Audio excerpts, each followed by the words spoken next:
Rahim. Rabbi yassir wa la tu'assir wa tammim bil khair. Ya Fattah, ya Fattah, ya Fattah. Ya Razak, ya Razak, ya Razak. Wa bihi nasta'in. Allahumma Rabbana Rabbi zidna ilma. Surah Al-Kahfi ayat ke-32.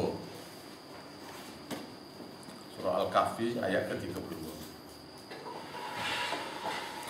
Ini ialah cerita berkenaan dengan satu orang kafir yang kaya raya hasil daripada berniaga.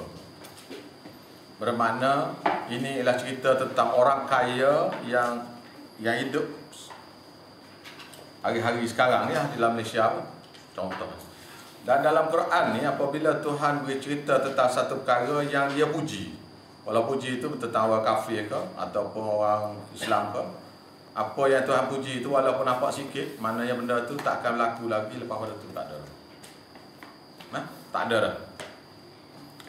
Ayatnya bunyi Bismillahirrahmanirrahim sekali. Bismillahirrahmanirrahim. Bismillahirrahmanirrahim. Wadrib lahum mathalan rajulaini ja'alna li ahadihima وَاضْرِبْ لَهُمْ مَثَلَ الرَّجُلَيْنِ جَعَلْنَا لِأَحَدِهِمَا لأحدهما جنتين من أعناب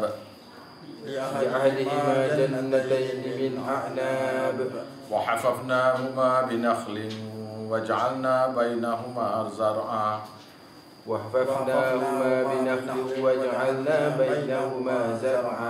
كلتا الجنتين آتت أكلها ولم تظلم منه شيئا وفجرنا خلالهما نهرا وكان له ثمر فقال لصاحبه وهو يحاوره أنا أكثر منك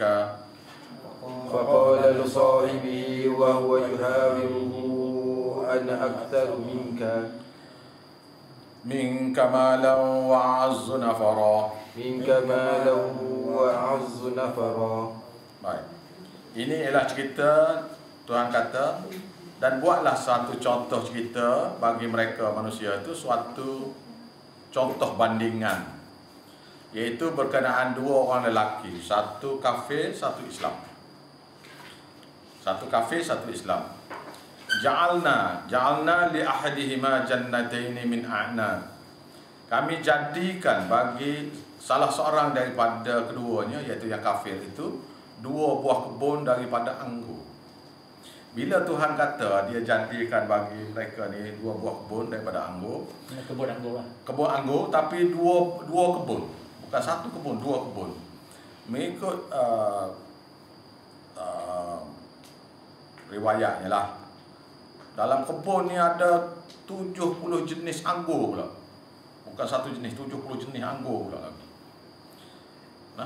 Wa hafafnahuma binakhlin, dan kami kelilingkan di antara dua kebun tadi dengan kebun-kebun kurma pula. Kurma pula 70 jenis kurma pula lagi. Mana besar ni kebun ni. Kebun ni kebun besar. Wa ja'alna bainahuma zar'a, dan kami jadikan di antara dua kebun kurma dan anggur sana dusun lain. Ada setengah kata pokok anggur, pokok gandum pula, ladang gandum pula tengah-tengah. Di antara ni tengah-tengah anggur, keliling pokok tamar kurma, antara tamar dengan anggur tu pula kosong tengah tu, itu ladang gandum. Kiltal jannataini atat ukulaha. Setiap kedua kebun tadi mengeluarkan buah-buahnya. Kebun tadi mengeluarkan buah-buahnya. Walam tazlim minhu syai'a, dan Allah Ta'ala tidak kurangkan, tidak menzalimi darinya sedikit pun, tidak menzalimi pokok itu daripada buahnya sedikit pun.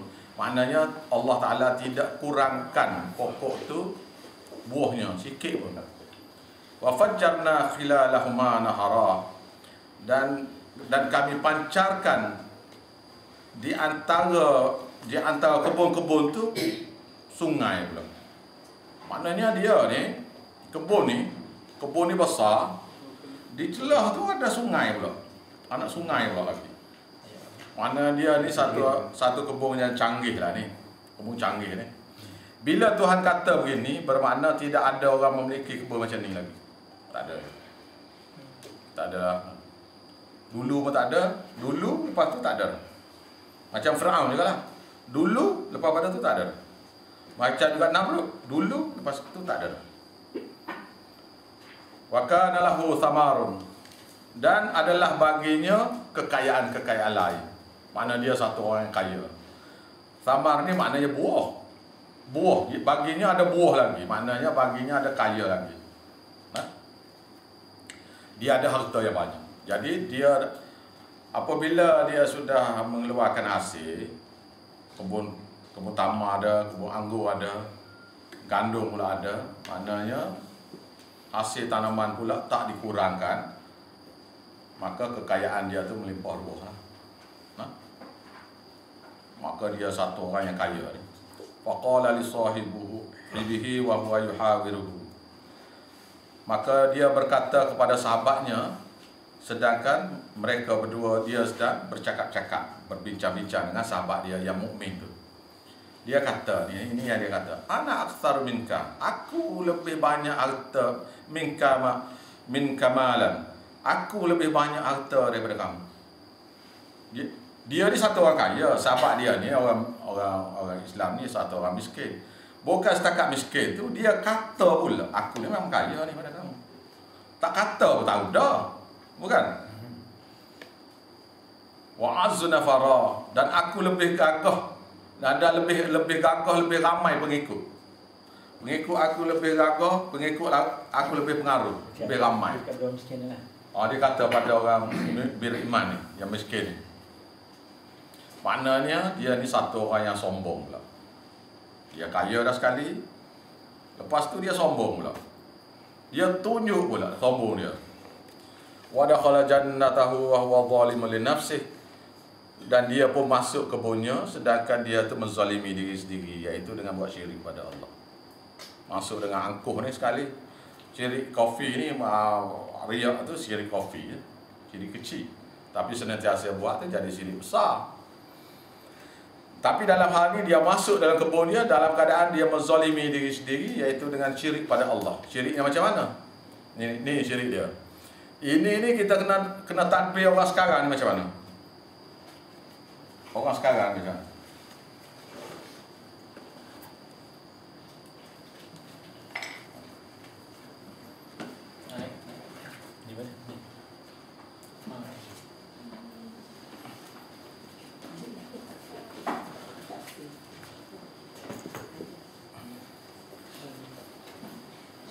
Baik. Qala ma azunnu an tabida hadhihi abada.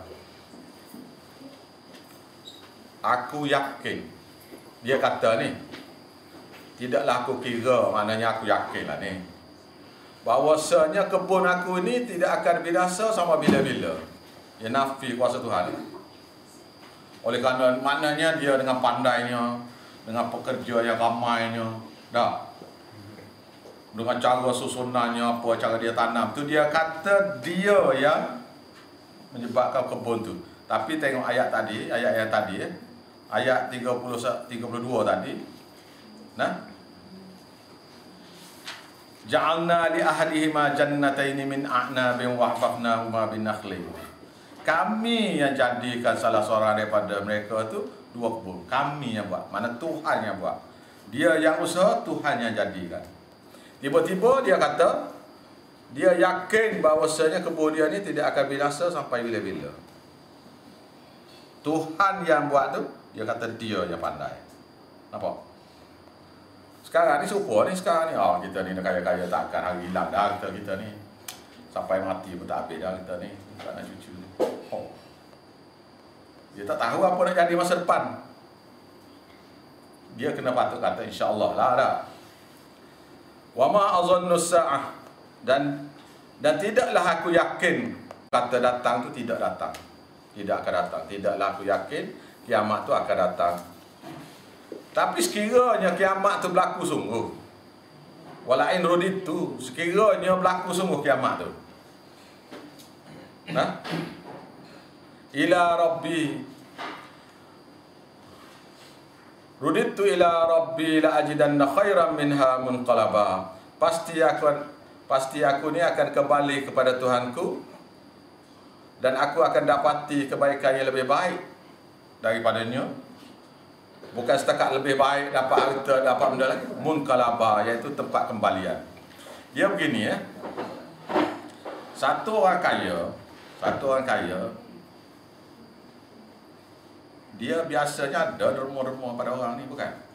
Kalau dia kaya segitu dia ada derma. Bukan? Nak faham ayat ni kita ambil gini, contoh wakil rakyat lah. Nah. Orang politik, wakil rakyat. Wakil rakyat pula kita kata esko ke, nah? Esko kerajaan negeri ke, ataupun menteri-menteri ke. Menteri besar ke. Contoh lah ni ya. Agak-agak tak ada berlaku lah di Malaysia kita ni, agak-agak lah orang seperti ni. Iaitu sebelum pilihan raya dia menderma. Sebelum pilihan raya pasal nak mengundi. Lepas pilihan raya dia derma pula. Lepas tu dia buat projek. Lepas tu dia tanya, apa lagi benda yang kita, ini orang yang buat ni. Orang tak yang janji bohong tu satu hal lah. Dah, yang janji lepas janji bohong. Yang satu lagi ni dia memang buat. Dia bertanya, apa lagi yang aku tidak buat, yang kami tidak buat? Cuba beritahu daripada manifesto kami, apa lagi yang kami tidak buat? Apa maksud dia kata? Maksudnya, undilah aku kerana aku akan senantiasa buat benda untuk kamu. Bukan? Tetapi orang yang sama, apabila dia berhenti jadi menteri ke, jadi wakil rakyat ke, jadi esko ke, menteri besar ke, taklah dia derma seperti mana dia derma sekarang. Betul? Berhenti buat kebajikan. Bila berhenti daripada jawatan, berhenti daripada buat kebajikan. Bukan? Nak pilihan raya, nak mengundi ke, nak apa ke, mesti naik signboard lah, apa benda lagi. Dengan poster-poster. Dan dia akan cari wanita-wanita tunggal ni, isteri-isteri apa, janda-janda ni. Lepas tu anak-anak yatim, dia ambil gambar, dia derma, dia apa. Lepas pada tu ada tak dia buat? Dia tak buat. Bukan? Ataupun satu orang jutawan biasa pun lagu tu juga. Bermaknanya setiap mereka yang kaya raya ni, jangan kita kata dia tidak derma, dia memang derma. Jadi bila dia mati, dia ingat apa yang dia tolong orang ramai tu, dia akan dapat pahala besar daripada Tuhan dia. Bukan? Tapi yang sebenarnya, adakah dia buat tu kerana Tuhan? Tak, dia buat tu kerana undi, kerana nak sesuatu. Nah, ini maksudnya. Walain ruditu, sekiranya aku dikembalikan ila rabbi, kepada Tuhanku, la ajidanna khairam minha munqalaba, maka aku pasti akan dapati kebaikan daripada syurga tu, dan ada di situ tempat kembalian aku yang lebih baik. Cita-cita dia. Pasal dia memang tolong orang, tapi dia tidak akan tolong melainkan ada sesuatu yang dia nak. Maknanya berderma, kalau dia berderma ni, saya beri contoh satu ya ni. Kalau dia derma, dia bukan derma kerana Allah, dia menderma kerana sesuatu. Dan baik. Qala li sahibuhu. Tapi kalau dia menderma ni tahu pelaku bagi satu balasan yang dia dapat apa? Itu yang sepatutnya lah. Itu yang sepatutnya. Yang berlaku ni cerita bagi orang yang menderma, dia tidak ikhlas. Ni cerita dia ni. Faham? Kalau kita menderma, kita fikir kita bagi RM1 nanti. Kalau harapkan tu itu tak baik lah gitu. Pasal ayat lain kata jangan kamu memberi untuk mendapat habuan yang lebih banyak. Tak boleh lah gitu. Kita memberi, kita mengharap pahala daripada Tuhan. Lepas tu dalam bersedekah tu kita berdoa kita makbul. Ada Nabi ada kata. Tapi dalam hati kita tegak. Ada ayat Quran itu. Satu akan berubah jadi 7 tangkai. Itu pahala. Itu pahala. Itu pahala dapat. Pahala bukan ataupun bukan rezeki dia. Bukan. Aku bagi RM10 nanti. Nanti dapat 700 dah. Ada. Cuma berkat daripada usaha tadi akan dapat pahala. Dan daripada pahala tadi mungkin boleh jadi hasil lagi lebih bertambah. Saya tanya orang Cina lah. Tanya orang kafir.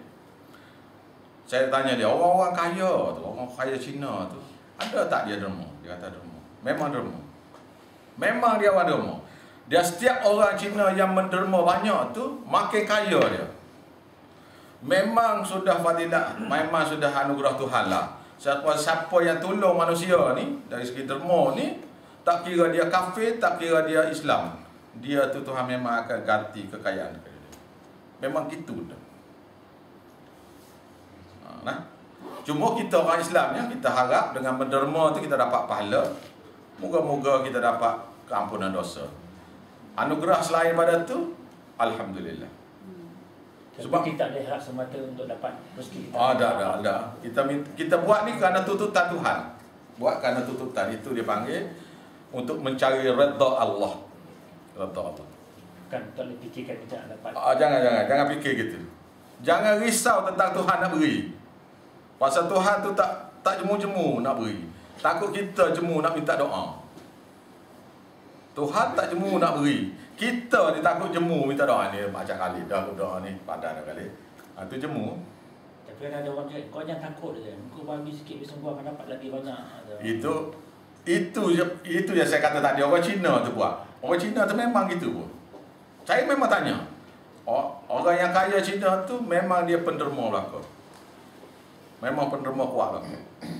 Cina-Cina yang kaya tu memang dia penderma kuat belaka.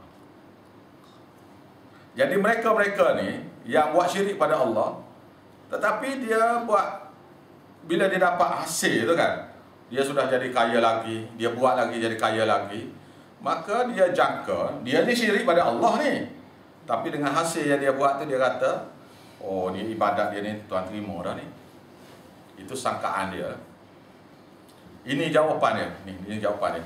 Qala li sahibuhu, maka berkata sahabatnya yang mukmin, wa huwa yuhawiruhu, sedangkan dia tu bercakap-cakap dengan orang kafir tu.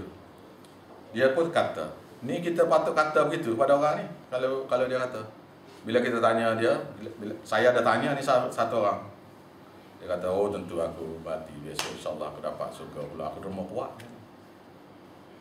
Pernah lah kita tanya, pernah. Sepatutnya saya kata ayat ni, sepatutnya, iaitu akafarta billadzi khalaqaka min turab, patutkah kamu engkar dengan Tuhan yang mencipta kamu daripada tanah, iaitu Nabi Adam dulu. Thumma min nutfah, kemudian mencipta kamu daripada sperma. Daripada air mani, dalam air mani itu ada sperma, seekor sperma tu yang jadi kamu. Kamu dulu asalnya tiada, tak ada pun kamu. Tapi sekarang diadakan daripada sperma satu. Thumma sawwaka rajula, kemudian Allah Ta'ala sempurnakan kamu jadi manusia yang sempurna, sudah berakal, sudah pandai berkata-kata, tiba-tiba kamu kufur pada Allah. Nah, lakin akan tetapi aku satu orang yang mukmin ni, aku satu orang yang mukmin ini, wallah, aku percaya Allah itu Rabbi, Tuhan yang menciptaku, memeliharaku, memberi rezeki padaku. Wala usyriku bi Rabbi ahada, dan aku sekali-kali tidak akan menyungutukan, tidak akan menyamakan, tidak akan berkongsikan bi Rabbi, dengan Tuhan yang menciptaku, satu orang pun, sesiapa pun. Kerana ngaku tak nak syirik pada Allah. Ini kata-kata dia. Ini kata-kata bagi sesiapa yang meniaga, yang menanam. Meniaga bersama, menanam bersama. Orang yang menanam ni untuk menjual tanaman dia. Lepas jual tanaman dia, maknanya dia meniaga. Menanam ni untuk berniaga sebenarnya. Nah. Walaula idh dakhalta jannataka qulta ma syaa Allah. Kenapa kau tidak ketika kamu masuk dalam kebun kamu katakan gini, Masya Allah, yang dikehendaki Allah, la quwwata illa billah, tidak ada daya kekuatan untuk aku menumbuhkan pokok itu, untuk membuat pokok tu jadi